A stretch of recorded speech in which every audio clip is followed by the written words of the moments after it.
नेपाल दर्पणमा साथी भोजेन्द्र बस्नेतसँगै अर्जुन पोखरेलको नमस्कार। नेपाल दर्पण उज्यालो रेडियो नेटवर्क काठमाडौँमा 90 मेगाहर्जसँगै देशभरि विभिन्न एफएम स्टेशनहरूबाट तथा मोबाइल एप्लिकेशन र अनलाइनबाट संसारभर एकसाथ प्रसारण भइरहेको छ। नेपाल दर्पण सुरु गरौं मुख्य खबरका शीर्षकहरूबाट। ओली सरकारलाई दिएको समर्थन केही दिनभित्रै फिर्ता लिने माओवादी अध्यक्ष प्रचण्डको भनाई। सर्वोच्च अदालत र अध्यक्ष ओलीबाट आफू अन्यायमा परेको एमाले नेता नेपालको गुनासो। आज म बडो अप्ठ्यारो महसुस गर्दैछु, त्यही पार्टीमा मलाई फेरि सर्वोच्च अदालतले घोक्र्याएर पठाइदिएछ। नेपाली कांग्रेसका स्वर्गीय नेता नवीन्द्र राज जोशीको दाह संस्कार। कांग्रेसले 3 दिनसम्म पार्टीको झण्डा आधा झुकाउने। 56 जिल्लाका 523 ठाउँमा डढेलो। काठमाडौँ आज पनि विश्वकै प्रदूषित सहर। त्रिभुवन विमानस्थलबाट हुने उडान 2 दिनदेखि अस्तव्यस्त। म्यानमारमा प्रदर्शनकारी सडकमा निस्किए गोली हान्ने सैन्य सरकारको चेतावनी। सेनाले सत्ता हातमा लिएपछि ज्यान गुमाउनेको संख्या 320 पुग्यो। र बंगलादेशसँग बराबरी खेल्दै नेपाल त्रिदेशीय फुटबलको फाइनलमा। उज्यालो रेडियो नेटवर्कबाट प्रसारण भइरहेको नेपाल दर्पणमा अब सुनौ पूरा खबर।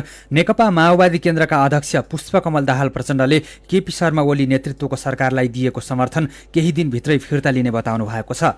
बृहत नागरिक आन्दोलनले काठमाडौँमा गरेको अन्तर्क्रियामा अध्यक्ष प्रचण्डले सर्वोच्च अदालतले संसद पुनर्स्थापनाको फैसला गरेपछि तत्कालै ओली सरकारलाई दिएको समर्थन फिर्ता लिनुपर्ने भए पनि त्यसपछिको राजनीतिक निकासबारे प्रश्न नहुँदा ढिलाइ भएको बताउनुभयो। उहाँले अब समर्थन फिर्ताको लागि धेरै दिन कुर्न नसकिने बताउनुभयो।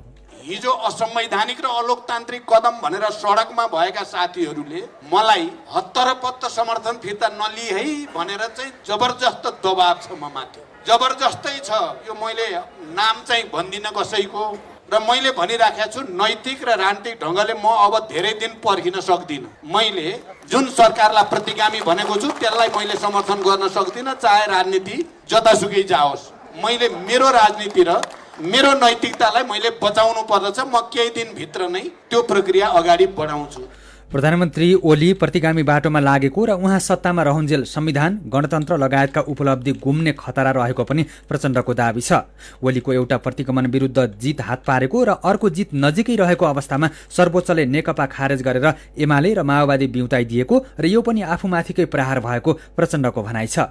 नेकपा खारेज गर्ने सर्वोच्चको फैसला कतैबाट पनि उचित नभएको प्रचण्डको भनाइ छ। कार्यक्रममा सहभागी जनता समाजवादी पार्टीका नेता महन्त ठाकुरलाई प्रचण्डले अहिले सबैतिरबाट आफूलाई चेपुवामा पारिएको र जसपालाई पनि प्रधानमन्त्री ओलीले पटक पटक धोका दिएकोले पीडित मिलेर जाउँ भनेर प्रस्ताव गर्नुभएको छ।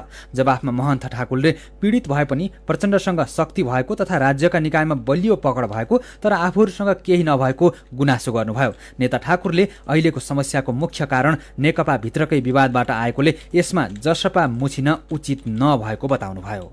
अहिले स्वार्थको लडाईँ भइरहेको छ कम्युनिस्ट पार्टीको भित्र। त्यसमा हामीलाई किन भन्ने? आफैमा आफ्नो पार्टीमा विश्वास ल्याएर त्यसको सोलुसन गर्नुस् न। त्यो भइरहेको छैन। हाम्रा सांसदहरू जेलमा छन्। हाम्रा प्रदेशको मन्त्रीहरूमाथि चाहिँ तारिख खेपिरहेछन्। मेयरहरूमाथि मुद्दा छ। तपाईहरूसँग पनि उहाँहरूसँग पनि के गर्नुहुन्छ? त्यसपछि न हाम्रो समर्थन या विरोधको कुरा आउँछ। कार्यक्रममा एमालेका वरिष्ठ नेता माधव कुमार नेपालले सर्वोच्च अदालतले आफूलाई नेकपाबाट निकालिदिएको र अहिले एमालेका अध्यक्ष ओलीले एमालेबाट निकाल्ने कोसिस गरिरहेको दुखेसो पोख्नुभयो। दुःखका साथ भन्नुपर्छ, अहिलेका हाम्रा पार्टीका अध्यक्ष ओलीजीबाट जुन प्रतिगमनकारी कदम चालियो त्यसको विरुद्धमा तपाईहरू सङ्घर्षको मैदानमा हो। आज म बडो अप्ठ्यारो महसुस गर्दैछु, त्यही पार्टीमा मलाई फेरि सर्वोच्च अदालतले घोक्र्याएर पठाइदिएछ। सर्वोच्चको फैसला छ पुरानो ठाउँमा फर्क। हामी पुरानो ठाउँमा फर्किन खोजिरहेका छौँ, तर विडम्बना छ यहाँ भन्न पनि मलाई कस्तो गाह्रो छ भन्दाखेरि कुन दिन मलाई घोक्र्याएर त्यहाँबाट पनि निकालिदिने स्थिति बन्यो र त्यस्ता कुरा डराउनेवाला माधव नेपाल होइन। कार्यक्रममा नेपाली कांग्रेसका नेता मिनेन्द्र रिजालले केपी शर्मा ओलीको विकल्प खोजी भइरहेको तर कांग्रेस अझै टुङ्गोमा पुग्न नसकेको बताउनुभयो। आजको दिनमा प्राविधिक रूपमा राजनीतिक रूपमा जे रूपमा हुनु हामी केपी शर्मा ओलीसँग संसदको बहुमत पनि छैन। केपी शर्मा ओलीको विपक्षमा प्राविधिक रूपमा बहुमत पनि छैन। राजनीतिक रूपमा बहुमत छ, प्राविधिक रूपमा बहुमत छैन। त्यसको राजनीतिक फाइदा लिनका लागि उहाँ बस्नु भएको छ। एउटा राजनीतिक निर्णय गर्नुपर्ने समय आयो भने त्यो समयमा हामी तयार छौँ। कुनै पनि हालतमा प्रमुख प्रतिपक्षी दलले जहाँसुकैबाट जसरी अरिजिनेट भए पनि अविश्वासको प्रस्तावको पक्षमा मतदान गर्छ। अहिलेका प्रधानमन्त्रीसँग प्रधानमन्त्री भएकै दिनदेखिको हाम्रो विश्वास छैन। यसैबीच सभामुख अग्निप्रसाद सापकोटाले गएको पुस 5 गते संसद विघटन भएदेखि फागुन 11 गतेसम्मका गतिविधि र बहसले राष्ट्रियतालाई थप बलियो बनाएको बताउनु भएको छ। संसदीय मामिला पत्रकार समाजको 7औं अधिवेशनको उद्घाटन कार्यक्रममा सभामुख सापकोटाले अझै पनि बहस नसकिएको र आफूले संसदलाई जीवन्त र जनमुखी बनाउन प्रयास गरिरहेको बताउनुभयो। संसद बहसको थलो भएकाले त्यहाँ व्यक्त हुने विचारप्रति सद्भाव रहने पनि सभामुख सापकोटाले प्रश्न पार्नु भएको छ। अहिले केही अन्योलता देखिए पनि निराश हुन पर्ने स्थिति नरहेको उहाँले बताउनुभयो। उहाँले 70 वर्ष लडेर ल्याएको लोकतन्त्रमाथि प्रश्न उठिरहेको भन्दै यसको रक्षाका लागि अझै 100 वर्ष लड्न तयार हुनुपर्ने बताउनुभयो। पूर्व मन्त्री तथा नेपाली कांग्रेसका नेता स्वर्गीय नवीन्द्र राज जोशीको दाह संस्कार गरिएको छ। उहाँको पशुपति आर्यघाटमा दाह संस्कार भएको हो। पशुपति आर्यघाटमा नेपाली कांग्रेसका सभापति शेरबहादुर देउवाले जोशीलाई अन्तिम श्रद्धाञ्जली दिनुभएको थियो। यसअघि जोशीको पार्थिव शरीर पार्टी कार्यालय सानेपामा राखिएको थियो। नेपाली कांग्रेसका नेता कार्यकर्ता, नेकपा माओवादी केन्द्रका अध्यक्ष पुष्पकमल दाहाल प्रचण्ड, एमालेका वरिष्ठ नेता माधव कुमार नेपाल, मन्त्रीहरू लगायत विभिन्न दलका नेता कार्यकर्ता तथा शुभचिन्तक लगायत जोशीलाई श्रद्धाञ्जली दिन सानेपा पुगेका थिए। मस्तिष्कघातको उपचार गराइरहेका कांग्रेस नेता नवीन्द्र राज जोशीको हिजो राति निधन भएको थियो। यसैबीच नेपाली कांग्रेसको केन्द्रीय कार्य समितिको बैठकले नेता तथा पूर्व मन्त्री जोशीको निधनप्रति गहिरो दुःख व्यक्त गर्दै शोक प्रस्ताव पारित गरेको छ। कांग्रेसले विज्ञप्ति मार्फत नेपाली कांग्रेसले एक कुशल संगठक र सिङ्गो देशले एक क्षमतावान नेतृत्वलाई गुमाएको उल्लेख गर्दै जोशीको निधनबाट पार्टी र देशलाई अपूरणीय क्षति पुगेको जनाएको छ। स्वर्गीय जोशीको सम्मान स्वरूप कांग्रेसले चैत 15, 16 र 17 गते देशका सबै कार्यालयहरूमा पार्टीको झण्डा आधा झुकाउने पनि निर्णय गरेको छ। 13औं दिनसम्म केन्द्रीय कार्यालय र सबै जिल्ला कार्यालयहरूमा शोक पुस्तिका राख्ने र 13औं दिनमा केन्द्र र सबै जिल्लामा भौतिक दूरी कायम गर्दै शोक सभाको आयोजना गर्ने पनि कांग्रेसले जनाएको छ। चैत महिना लागेसँगै जंगलमा डढेलो लाग्ने क्रम बढेको छ। वन तथा भू संरक्षण विभागको वन डढेलो पहिचान तथा अनुगमन प्रणालीको तथ्याङ्क अनुसार अहिले 56वटा जिल्लाका 523 ठाउँमा डढेलो लागिरहेको छ। पर्सामा मात्र 60 ठाउँको जंगलमा डढेलो लागिरहेको छ भने मकवानपुरको 41, चितवनको 27, नवलपुरको 26 ठाउँमा डढेलो लागिरहेको छ। तापक्रम बढ्दै जाँदा पश्चिम नेपाल र मध्य तराई तथा केही पहाडी भेगमा डढेलो निकै फैलिएकोले सतर्क रहन विज्ञहरूले चेतावनी दिएका छन्। हिजोदेखि बढेको वायु प्रदूषणको मुख्य कारण पनि डढेलो नै रहेको वातावरण विभागका प्रवक्ता इन्दु विक्रम जोशीले बताउनुभयो। वायु प्रदूषणले जनस्वास्थ्यमा गम्भीर प्रभाव पार्ने भन्दै स्वास्थ्य तथा जनसङ्ख्या मन्त्रालयले चेतावनी पनि दिएको छ। यस वर्ष नेपालको वन क्षेत्रमा लागेको डढेलो 1 दशक यताकै उच्च भएको वन तथा भू संरक्षण विभागले जनाएको छ। नेपालमा सामान्यतया चैतदेखि जेठसम्म बढी आगलागी हुने गर्दछ। यसैबीच काठमाडौँ आज पनि संसारकै सबैभन्दा बढी वायु प्रदूषण भएको शहर बनेको छ। हिजो दिउँसोबाट एकाएक वायु प्रदूषण फैलिएको काठमाडौँमा बिहान केही सुधार भए पनि अहिले बेलुकी उस्तै अवस्था भएको छ। प्रदूषण मापन गर्ने annual quality assurance report AQR का अनुसार अहिले काठमाडौँको हावाको प्रदूषण मापन सूचक AQI 320 पुगेको छ। दोस्रो प्रदूषित हावा भएको शहर बेजिङको 183 र तेस्रोमा रहेको बङ्गलादेशको ढाकाको 175 रहेको छ। देशका विभिन्न भागमा डढेलो लागेको र ठूलो हावा नचलेका कारण वायु प्रदूषण भएको वातावरण विज्ञले बताएका छन्। यसैबीच जल तथा मौसम विज्ञान विभागले डढेलो सम्बन्धी विशेष मौसमी बुलेटिन निकालेर काठमाडौँ लगायत आसपासका क्षेत्रको वायु प्रदूषण कम हुन अझै केही दिन लाग्ने जनाएको छ। काठमाडौँ लगायत देशका धेरैजसो स्थानको वायुमण्डल स्थिर अवस्थामा रहेकोले प्रदूषणका कणहरू छरिन नपाएको र वायुमण्डलमा नै तैरिरहेको विभागले जनाएको छ। यसैबीच काठमाडौँमा बढेको प्रदूषणका कारण 2 दिनदेखि त्रिभुवन विमानस्थलबाट हुने आन्तरिक उडान अस्तव्यस्त भएका छन्। हिजो दिउँसोदेखि काठमाडौँको वातावरण निकै प्रदूषित भएपछि भिजिबिलिटी कम हुँदा आन्तरिक उडान हुन नसक्दा कयौं उडान स्थगित र केही उडानमा ढिलाइ भएको हो। आज 2 दर्जनभन्दा धेरै आन्तरिक उडान स्थगित भएका छन्। बेलुकी पख केही उडान भए पनि सिमरा, भैरवा, भद्रपुर, विराटनगर, पोखरा, नेपालगञ्ज, दाङ, धनगढी, तुमलिङटार लगायतका गन्तव्यमा जाने 2 दर्जनभन्दा धेरै उडान स्थगित भएका छन्। आन्तरिक उडानमा स्थगित र ढिलाइ हुँदा विमानस्थलको आन्तरिक टर्मिनल भद्रगोल भएको थियो। सीधा कुरा प्रश्न विचार यो हो उज्यालो रेडियो नेटवर्क काठमाडौँमा 90 मेगाहर्ज, नेपाल दर्पणमा मेरो पनि भन्नु छ सँगै खबरको सिलसिला बाँकी नै छ, सुन्दै गर्नुहोला। तपाईँ अहिले रेडियो, मोबाइल एप्लिकेसन र अनलाइनबाट प्रसारण भइरहेको उज्यालो रेडियो नेटवर्कको नेपाल दर्पण सुन्दै हुनुहुन्छ। यतिन्जेल हामीले ओली सरकारलाई दिएको समर्थन केही दिनभित्रै फिर्ता लिने माओवादी अध्यक्ष प्रचण्डको भनाई, सर्वोच्च अदालत र अध्यक्ष ओलीबाट आफू अन्यायमा परेको एमाले नेता नेपालको गुनासो, नेपाली कांग्रेसका स्वर्गीय नेता नवीन्द्र राज जोशीको दाह संस्कार, 56 जिल्लाका 523 ठाउँमा डढेलो, लगायतका खबर प्रस्तुत गर्यौं। नेपाल दर्पणमा अब बाँकी खबर। कोरोना भाइरसको संक्रमणका कारण पछिल्लो 24 घण्टामा थप 3 जनाको ज्यान गएको छ। 3 जनाको ज्यान गएसँगै अहिलेसम्म कोरोनाका कारण ज्यान गुमाउनेको संख्या 3027 पुगेको स्वास्थ्य तथा जनसङ्ख्या मन्त्रालयले जनाएको छ। यस्तै पछिल्लो 24 घण्टामा थप 85 जनामा कोरोना भाइरसको संक्रमण पुष्टि भएको छ। 2745 जनाको PCR परीक्षण गर्दा 85 जनामा संक्रमण पुष्टि भएको र अहिलेसम्म कोरोना पोजिटिभ हुनेको संख्या 2,76,750 पुगेको छ। यस्तै थप 93 जना निको भएसँगै संक्रमण मुक्त हुनेको संख्या 2,72,435 पुगेको छ। अहिले नेपालमा 1288 जना सक्रिय संक्रमित छन्। यसैबीच सरकारले समूहमा होली नखेल्न र भिडभाड नगर्न आह्वान गरे पनि संघीय सरकारका 2 जना मन्त्रीहरू सयौं व्यक्तिहरू उपस्थित कार्यक्रममा सहभागी भएका छन्। एमाले निकट युवा संघले कैलालीको धनगढीमा गरेको कार्यक्रममा उद्योग मन्त्री लेखराज भट्ट र श्रम मन्त्री गौरीशंकर चौधरी सहभागी हुनुभएको हो। कार्यक्रममा 15,000 भन्दा धेरै जनाको सहभागिता रहेको आयोजक युवा संघले नै दावी गरेको छ। जिल्ला प्रशासन कार्यालय कैलालीले आंशिक निषेधाज्ञा जारी गर्दै होली लगायत कुनै पनि मेला पर्व जात्राका अवसरमा महोत्सव भिडभाड वा जुलुस गर्न पाइने छैन भने पनि मन्त्रीहरू नै भिडभाडयुक्त कार्यक्रममा सहभागी बनेपछि स्थानीयले आक्रोश व्यक्त गरेका छन्। कार्यक्रममा व्यक्तिगत दूरी, मास्क लगाउने लगायतका स्वास्थ्यका कुनै पनि मापदण्ड पालना गरिएको थिएन।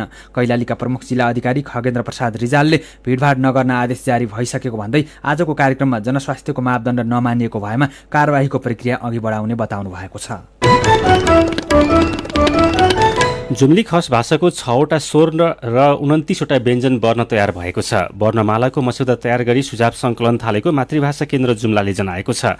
अहिले चल्तीमा रहेको 36 वटा देवनागरी लिपिको व्यञ्जन वर्ण मध्ये य, अन, क्ष, त्र, ज्ञ, स र स खस भाषामा प्रयोग नहुने मस्यौदा समितिले जनाएको छ। यसैगरी स्वर वर्णमा अ, आ, इ, उ, ए र ओबाट मात्रै खस भाषा बोलिने भएकोले स्वर वर्ण कायम गरिएको छ। लिखित तयार नहुँदा जुम्ली खस भाषाका कतिपय शब्दहरू अन्यलमा रहेकोले अब त्यो अन्यल हटी भाषाले पूर्णता पाउने वर्णमाला तयार गर्ने सहजकर्ता कर्णबहादुर भण्डारीले जानकारी दिनुभयो। मिथिला नगरी जनकपुरको सेरोफेरोमा 15 दिनसम्म घुमिने मध्यमा परिक्रमाका सहभागीहरू जनकपुर पुगेका छन्। धनुषाको मिथिला विहारी नगरपालिका तारापट्टीमा रहेको मिथिला विहारी मन्दिरबाट किशोरजीको डोलासहित सुरु भएको परिक्रमा 15औं दिनमा जनकपुर पुगेको हो। परिक्रमा यात्री गएराती भारत बिहारको बिसौलीमा विश्राम गरेका थिए। उनीहरू अहिले जनकपुरमा रहेको 12 बिघा र तिरहुतिया गाछीमा विश्राम गरिरहेका छन्। भोलि बिहानै जनकपुरको अन्तर्गृह परिक्रमा गरेपछि विधिवत रूपमा मिथिला मध्यमा परिक्रमा सम्पन्न हुनेछ। मध्यमा परिक्रमामा सहभागी नभएकाहरू जनकपुरको अन्तर्गृह परिक्रमा भाग लिने गर्दछन्। मध्य परिक्रमाले भारतका 4 र नेपालका 9 गरी 13 ठाउँमा विश्राम गर्ने परम्परा छ। मध्यमा परिक्रमाका सहभागीले कुल 133 किलोमिटर दूरी तय गरेका छन्। पूर्व राष्ट्रपति डाक्टर रामवरण यादवले देशको अहिलेको शिक्षाको अवस्था राम्रो नभएको टिप्पणी गर्नुभएको छ। काठमाडौँमा भएको शैक्षिक अन्तर्क्रिया कार्यक्रममा पूर्व राष्ट्रपति यादवले देशको अहिलेको शिक्षा राम्रो नभएको र पूर्वी मधेसको शिक्षा सबैभन्दा बढी खस्कदो रहेको बताउनुभयो। पहाडी क्षेत्र र पश्चिम मधेसमा शिक्षाको अवस्था राम्रो भए पनि पूर्वी मधेसका 12 देखि 70 सम्मको क्षेत्रको शिक्षाको अवस्था खस्कदो रहेको उहाँले बताउनुभयो। समाजमा रूपान्तरणको जग नै शिक्षा भएको पनि उहाँले बताउनु भएको छ। पछिल्लो समयमा नेपालमा धेरै परिवर्तन भए पनि शिक्षा, स्वास्थ्य र सम्पदा क्षेत्र एकदमै अस्तव्यस्त भएको उहाँले बताउनुभयो। काठमाडौँ महानगरपालिकाका प्रमुख विद्यासुन्दर साक्यले अभियन्ताका नाममा राजनीति नगर्न सुझाव दिनुभएको छ। वडा नम्बर 15 मा भएको कार्यक्रममा मेयर साक्यले विकास निर्माणका काममा सबै जनप्रतिनिधिको एकमत रहे पनि केही ठाउँमा व्यक्तिगत र राजनीतिक स्वार्थका कारण समस्या भएको दावी गर्नुभयो। अभियन्ताका नाममा कमल पोखरीमा असान्दर्भिक कार्य गरेर नागरिकलाई भ्रम छर्ने प्रयास भइरहेको मेयर साक्यको आरोप छ। केही अभियन्ताहरू कमल पोखरीको माटो अनुहारमा दलेर प्रधानमन्त्रीको राजीनामा माग्न बालुवाटार गएको प्रसङ्ग उल्लेख गर्दै मेयर साक्यले विषयलाई समेत जोडेर नागरिकलाई भ्रम छर्ने र विकास निर्माणका काममा अवरोध गर्ने प्रयास गर्न नहुने बताउनुभयो। साक्यले हेर्न लायकको कमल पोखरी बनाउन लागेको भन्दै आन्तरिक र बाह्य पर्यटकलाई आकर्षित गर्ने गरी कमल पोखरी बन्ने बताउनु भएको छ। माथिल्लो सगरमाथाको प्रवेशद्वार ओखलढुङ्गाको हर्कपुर नाकामा सीसी क्यामेरा जडान गरिएको छ। सडक सुरक्षा र अपराधिक घटनाको निगरानीका लागि सुनकोशी पुल र हर्कपुर बजारमा माने भन्ज्याङ गाउँपालिका र जिल्ला प्रहरी कार्यालयको सहकारीमा क्यामेरा जडान गरिएको हो। मेरो पनि भन्नु छ। यस वर्ष नेपालको वन क्षेत्रमा लागेको डढेलो 1 दशक यताकै धेरै भएको खबरबारे कुलुङ राई उज्यालोको फेसबुक पेजमा लेख्नुहुन्छ, डढेलोले वन्यजन्तु र अलिअलि भएको जंगल पनि सखा पार्ने भयो, वातावरण प्रणाली पनि नराम्ररी बिग्रियो। विजय भूषाल लेख्नुहुन्छ, होइन आगो निभाउने केही संयन्त्र बनाउनु पर्दैन भनेको, केही नभए नेपाली सेनालाई स्रोत र साधन दिएर भए पनि आगो निभाउन खटाउनु पर्यो नि।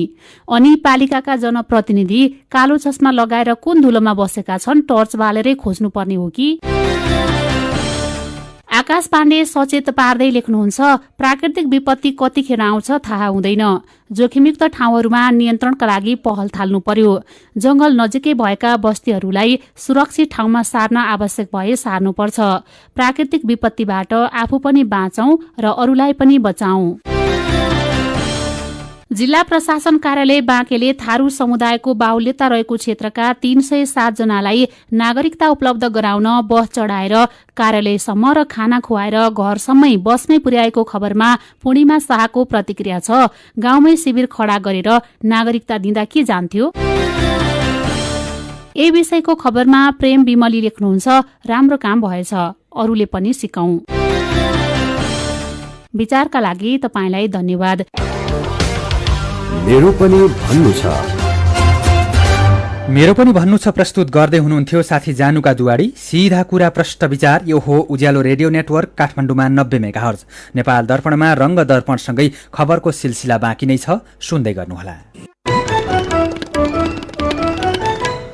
विभिन्न रेडियो स्टेशनबाट मेचीदेखि महाकालीसम्म र मोबाइल एप्लिकेशन तथा अनलाइनबाट संसारभरि एकसाथ प्रसारण भइरहेको नेपाल दर्पणमा तपाईलाई फेरि स्वागत छ। अब बाँकी खबर। दैलेखमा एउटा बाघ र 3वटा रेड पाण्डाको छालासहित 8 जना पक्राउ परेका छन्। दैलेखबाट सुर्खेत जाँदै गरेको जीपमा लुकाएर राखेको छालासहित 8 जनालाई पक्राउ गरेको प्रहरीले छ। पक्राउ पर्नेहरूमा नौमूल्य गाउँपालिका वडा नम्बर 1 का कविराम अधिकारी, वडा नम्बर 2 का धनबहादुर पुरी र हस्तबहादुर थापा, वडा नम्बर 3 का दलबहादुर खत्री र धनबहादुर मगर, वडा नम्बर 4 का रोशन बस्नेत, यस्तै भगवतीमाई गाउँपालिका वडा नम्बर 1 का गोविन्द थापा, वडा नम्बर 2 का धनबहादुर रावत रहेका छन्।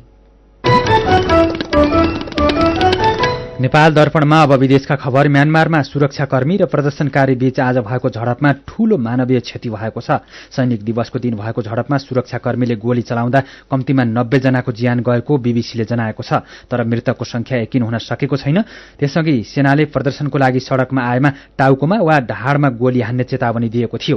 गएको माघ 19 गते सेनाले सत्ता हातमा लिएपछि भइरहेको प्रदर्शन नरोकिएपछि सैनिक सरकारले प्रदर्शनमा निस्किएमा टाउको वा ढाडमै गोली हान्ने चेतावनी दिएको हो। प्रदर्शनमा आज सहित ज्यान गुमाउनेको संख्या 400 नाघेको छ। पछिल्ला दिनमा सुरक्षाकर्मीले प्रदर्शनकारीमाथि अत्याधिक बल प्रयोग गरिरहेका बताइएको छ। अन्तर्राष्ट्रिय समुदायले विरोध गरिरहे पनि सेनाले पक्राउ परेकी नेत्री आङ सान सुकी सहितका नेताहरूलाई छान्ने लगायतका कुनै पनि सुधारका कार्य गरेको छैन।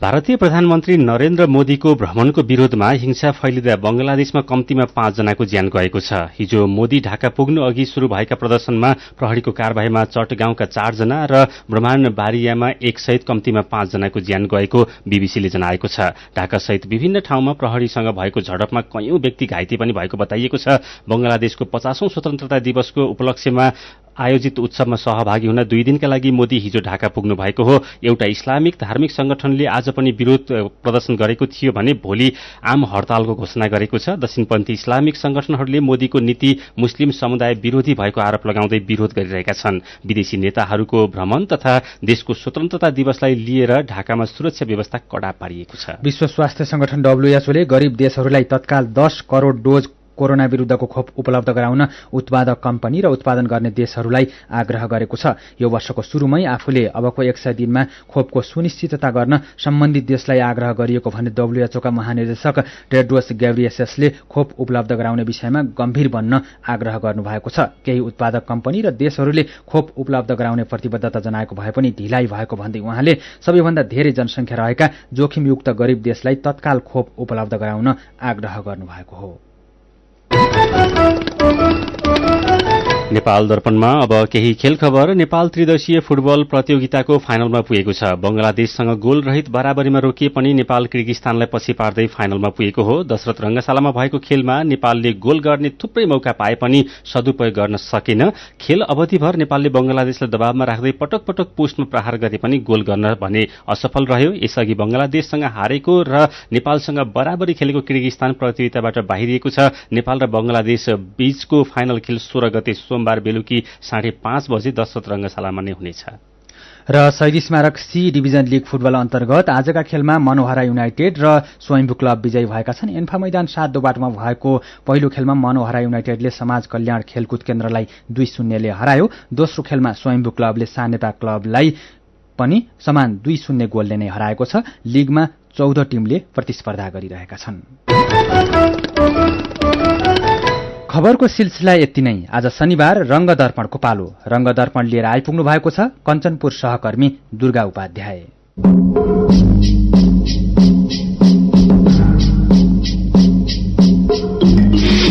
आजको रंगदर्पण सुदूरपश्चिमको डडेलधुरा स्थित रूपालमा खेलिने रूपाली होलीमा केन्द्रित छ। कञ्चनपुरको भीमदत्त नगरपालिका 18 गोब्रैयामा होली खेल्दै रूपाली समुदायका पुरुषहरू। सुदूरपश्चिमको डडेलधुरा स्थित रूपालमा खेलिने रूपाली होलीको रौनक शुरू भइसकेको छ। पहाड़ र तराईमा गरी 2 दिन मात्र होली मनाउने गरिए तापनि रूपालीमा भने फागुन शुक्ल एकादशीका दिनबाट शुरू भएर फागु पूर्णिमाको दिनसम्म होली मनाउने गरिन्छ। खुशियाली र उमंग मनाउन खेलिने होली पर्वमा रूपाली समुदायले महाभारत, रामायण लगायत धार्मिक ग्रन्थहरूमा आधारित कथा गाउँदै होली मनाउने गर्दछन्। भीमदत्त नगरपालिका 18 का भास्कर दत्त जोशी। वृन्दावनमा अष्टमीका दिनदेखि सुरु हुन्छ। त्यसपछि हाम्रो यहाँ पनि होली गाड्ने रूपालीमा चलन थियो। घरमा पनि पहाड़मा पनि गर्दथे। होली गाडिसकेपछि अष्टमी पछि फेरि खेल्ने होलीको सुरुवात हुन्छ। एकादशीका दिनदेखि पूर्णिमासम्म हामी खेल्छौं। यसमा भगवान रामको 5 पाण्डवहरूको कृष्णको लीला, देवी देवताहरूको लीला गाइन्छ। परम्परागत रूपमा फागु शुक्ल अष्टमीका दिनदेखि शुरू हुने रूपाली होली फागु पूर्णिमाको राति हलहली अर्थात चिर लिङ्गो जलाएपछि समापन हुने गर्दछ। रूपाली होलीमा फागुन शुक्ल अष्टमीका दिन सल्ला अथवा हरियो रुखका हाँगामा ध्वजा लगाएर बीच बाटोमा गाड्ने गरिन्छ। लिङ्गो गाडिसकेपछि एकादशीको दिन त्यसमा अबीर अथवा रंग चढ़ाउने गरिन्छ। यसरी लिङ्गोमा रंग चढ़ाइसकेपछि एउटै पहिरनमा सजिएर उनीहरू एकादशीको दिनदेखि पूर्णिमाको दिनसम्म सामूहिक रूपमा होली खेल्ने गर्दछन्। रूपाली होली पहिले डडेलधुराको रूपालमा मात्रै खेल्ने गरिए पनि पछिल्लो समय भने बसाई सराईका कारण कैलाली तथा कञ्चनपुरमा पनि मनाउन थालिएको छ। फेरि भास्कर दत्त जोशी।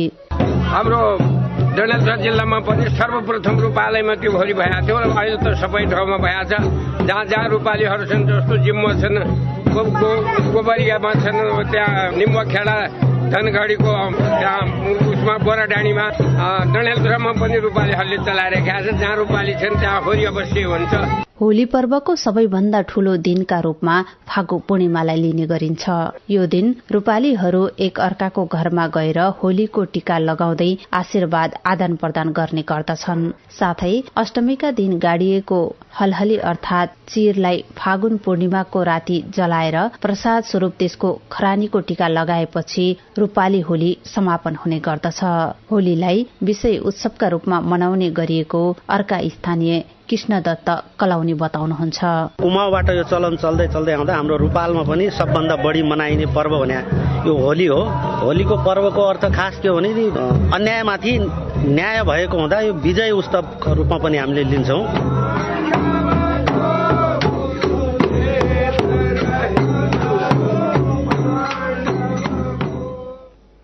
रंगदर्पणसँगै उज्यालो रेडियो नेटवर्कबाट प्रसारण भइरहेको नेपाल दर्पणको समय सकिनै लागेको छ। बिदा हुनु अघि आजका मुख्य खबरका शीर्षकहरू फेरि एकपटक। ओली सरकारलाई दिएको समर्थन केही दिनभित्रै फिर्ता लिने माओवादी अध्यक्ष प्रचण्डको भनाई, सर्वोच्च अदालत र अध्यक्ष ओलीबाट आफू अन्यायमा परेको एमाले नेता नेपालको गुनासो। नेपाली कांग्रेसका स्वर्गीय नेता नवीन्द्र राज जोशीको दाह संस्कार, कांग्रेसले 3 दिनसम्म पार्टीको झण्डा आधा झुकाउने। 56 जिल्लाका 523 ठाउँमा डढेलो। काठमाडौँ आज पनि विश्वकै प्रदूषित शहर, त्रिभुवन विमानस्थलबाट हुने उडान 2 दिनदेखि अस्तव्यस्त।